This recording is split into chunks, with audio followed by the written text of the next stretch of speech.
एका गावात एक तरुण मुलगा होता. त्याला चित्रकलेची खूप आवड होती.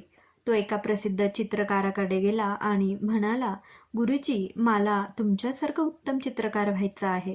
मी रोज किती तास सराव करू?" गुरुजींनी हसून उत्तर दिले, "तू रोज फक्त 1 तास सराव कर."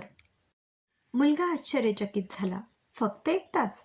गुरुजी म्हणाले, "हो, फक्त 1 तास. पण एक अट आहे. तू जो 1 तास सराव करशील तो पूर्णपणे एकाग्र होऊन कर. त्या 1 तासात तुझ्या मनात दुसरा कोणताही विचार येता कामा नये. जर मनात दुसरा विचार आला तर तो दिवस शून्य मानला जाईल आणि तुला पुन्हा पहिल्या दिवसापासून सुरुवात करावी लागेल."